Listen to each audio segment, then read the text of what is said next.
मानव अपनी मानवता की ओर, मानव अपने कर्तव्य की ओर, मानव अपने लक्ष्य की ओर अगर आगमन करता है तो शुभागमन उसी का है।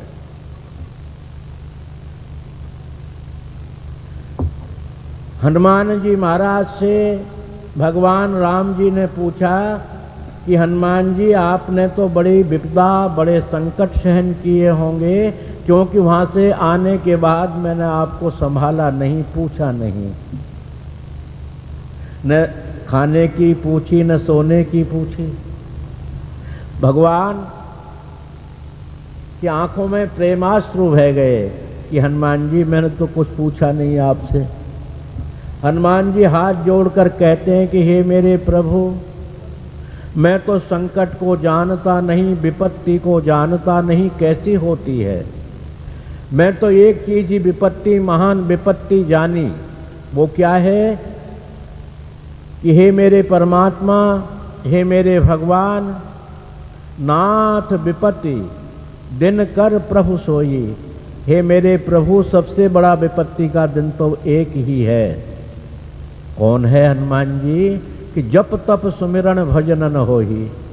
हे भगवान जी, आपका जिस दिन जप न हो, आपका स्मरण न हो, आपकी आराधना न हो, आपका नाम का स्मरण न हो, सबसे विपत्ति का दिन मानव का वो ही है। तो मेरे प्रेमियों, आज जो आप आए वास्तविक अपने जीवन के लिए शुभागमन पर आए हैं।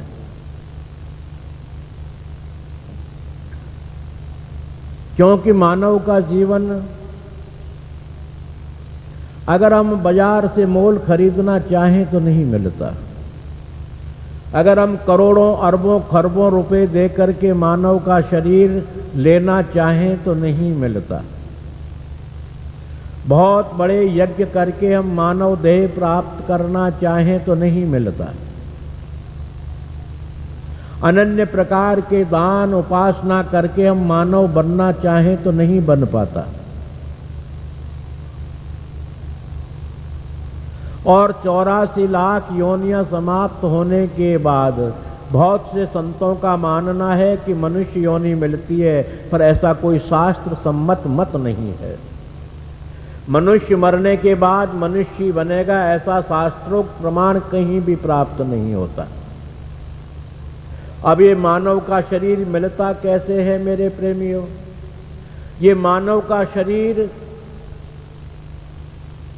जब वो भगवान प्रभु कृपा करते हैं तब ये मनुष्य का शरीर मिलता है, जिसमें तुलसीदास जी लिखते हैं, कबहू की करुणा कर नर देही, देत ईश बिनु हेतु सनेही। वो परमात्मा इस मनुष्य को चाहता नहीं है। नहीं तो वो चाहता है कि ये मेरी पूजा करे, नहीं चाहता है कि ये मेरा कुछ उपकार करे। अपने मानव जीवन को कल्याणमय बनाने के लिए ही वो मनुष्य बनाता है। क्योंकि ये मनुष्य पुनरपि जननम पुनरपि मरणम पुनरपि जननी जठरे शयनम, शयनम क्रीड़ा रुचि दिव्यर्थम धातुर्गणतम कर्म कमाहु। ये बार बार जन्म लेता रहता है, बार बार मरता रहता है। कभी ये मानव बन गया तो कभी दानव बन गया, कभी बानर बन गया तो कुत्ता बन गया, कभी कृमि कीड़ा बन गया गंदी नाली का। इस तरह इसका योग चलता रहता है। भगवान को दया आ जाती है कि ये मेरा जीव बहुत दुखी हो रहा है, तब उसको मनुष्य का शरीर दे देते हैं, सर्वोपरि योनि बनाकर भेज देते हैं। मेरे आत्म बंधुओं, सर्वोपरि योनि उसे कहते हैं जो उसके ऊपर और कोई न हो। 84 लाख योनियों का राजा मानव है, क्योंकि मानव के लिए उस परमात्मा ने 84 लाख योनि बनाई। मानव उनके लिए नहीं बनाया। जमीन की सुंदरता मानव के लिए, फल फूल जमीन में से उत्पन्न होते हैं वो मानव के लिए, जंगल के जितने भी जानवर है, गाय है, भैंस है, सब दूध मानव के लिए, और घोड़े इत्यादि उनकी सवारी के लिए, और जानवर उनके पिकनिक स्पॉट मनाने के लिए। जितने वृक्ष उत्पन्न किए मानव की सौंदर्यता के लिए, अन्न बनाया तो मानव के लिए, तो मानव के लिए सब चीजें उस परमात्मा ने तैयार की। मेरे प्रेमियों, क्या यह कम बड़ी योनि है जिसके लिए और 84 लाख चीजें तैयार की गई? और बड़ी योनि का प्रमाण वो भगवान देते हैं। जब भी वो भूमंडल पर आते हैं तो राम बनकर आए, कौन? मानव। कृष्ण बन के आए, कौन? मानव। नरसिंह बन के आए तो मानव। गोपाल बने मानव, गोविंद बने मानव। अर्थात ये साबित कर दिया कि इससे ऊपर और कोई शरीर नहीं है। अगर इससे ऊपर कोई शरीर होता तो भगवान उस ऊपर के शरीर को लेकर आते। तो सर्वोपरि शरीर है मेरे प्रेमियों, इसमें हमको कर्म करने की ताकत भगवान ने दी है। भोग भोगने के लिए हमको परवश कर दिया है कि ये तो भोगना ही पड़ेगा। मेरे भाई, बोवे पेड़ बबूर के तो आम कहाँ सो खाए। जो तैने कर्तव्य किए हैं मेरे भाई, ये तो तुझे भोगने पड़ेंगे, इनमें तो मैं ही क्या कर सकता हूं। परंतु अगले अच्छे कर्म करने के लिए मैंने तुझे स्वतंत्र कर दिया है।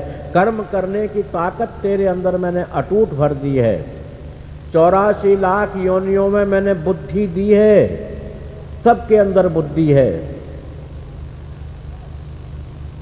चींटी में भी बुद्धि है। एक तरफ को नमक डाल दीजिए, एक तरफ को मीठा बूरा वगैरह चीनी डाल दीजिए, चींटी चीनी की तरफ जाएगी, नमक की तरफ नहीं जाती। इसका मतलब ज्ञान है उसको। अब ये नमक है और ये चीनी, इतना ज्ञान तो उसको भी है।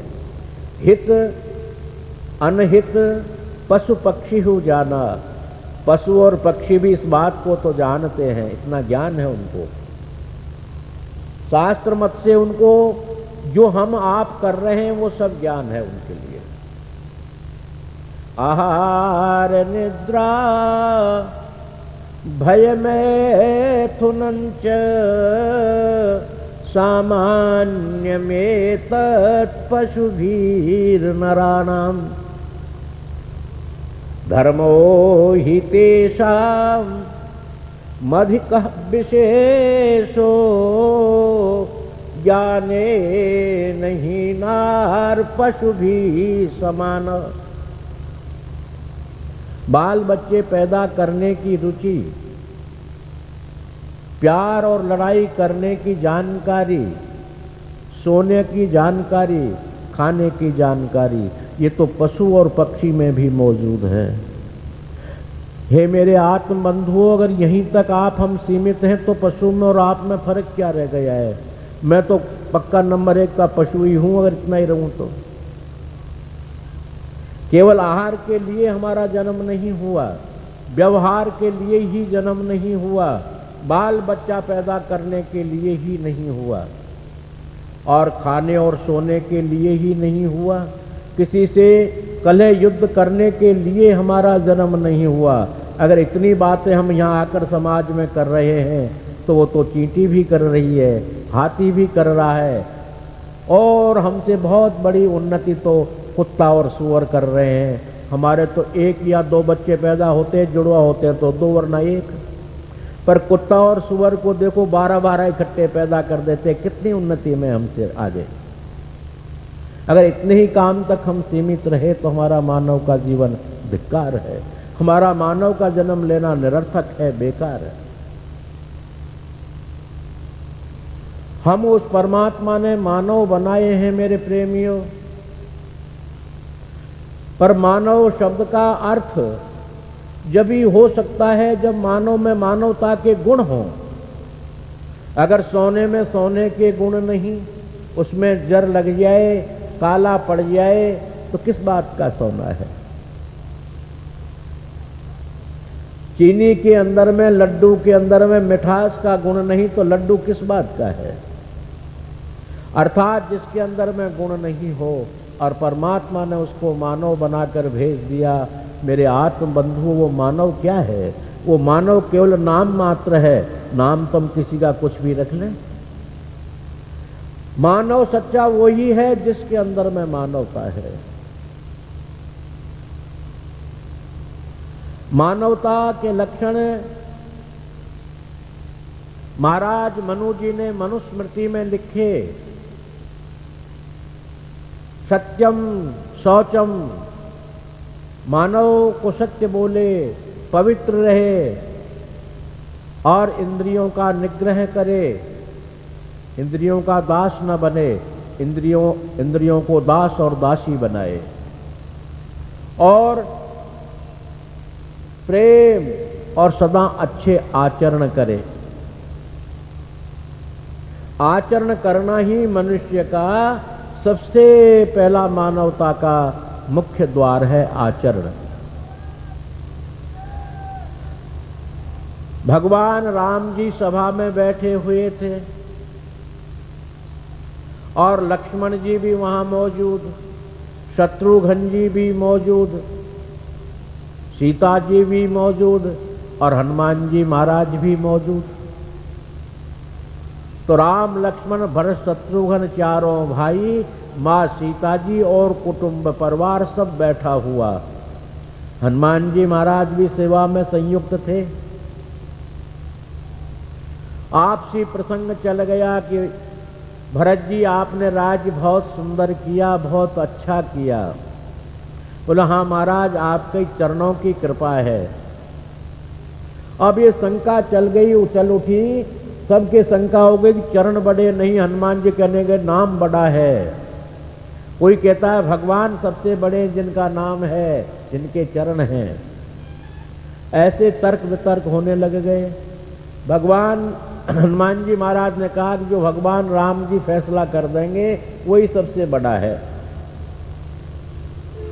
राम जी के पास फरियाद चली गई। राम जी कहने लगा कि हनुमान जी नहीं तो राम बड़ा है, और भरत जी ने चरणवाद का चरण बड़े हैं। लक्ष्मण जी आपने जो कहा मेरे परमात्मा भगवान है, न ये बड़े हैं तो बड़ा क्या है महाराज? बोलो चरण बड़े नहीं, आचरण बड़ा है। चरण खाली पकड़ करके बैठे रहोगे और आचरणहीन हो जाओगे तो वो चरण भी तुम्हारा काम नहीं करेंगे, वो भगवान भी काम नहीं करेंगे और कोई भी काम नहीं करेगा। इसलिए चरण बड़े नहीं, आचरण बड़ा है। तो मानव में जब तक सद्भाव के आचरण हम नहीं पैदा करेंगे तो हे मेरे प्रेमियों, हमारा मानव जीवन लेना बेकार हो गया और ये दोबारा मिले न मिले इसकी कोई भी गारंटी नहीं है। आज हम भौतिकवाद के अंदर में फंस करके भगवान की सेवा को, भगवान के नाम को और समाज की सेवा को निरर्थक, बेकार, बिना वजह बताते हैं, पर असलियत तो यही है मानव का कर्तव्य, जिससे हम दूर हो रहे हैं। तो मानव बनकर के आचरण की शुद्धि सर्वोपरि शुद्धि है। हम मानव तो बन जाए, मानव के गुण हम में न हो तो केवल साक्षात पशु पुच्छ विषाणहीन, एक केवल सींग और पूंछ हमारे नहीं है, बाकी तुम पशु से क्या कम है बताइए? पशु तुल्य ही है। आहार और व्यवहार हमको मानवता के ही करने चाहिए।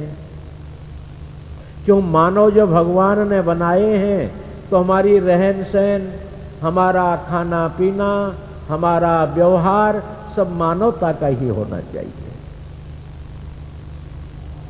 हमारे समाज के अंदर में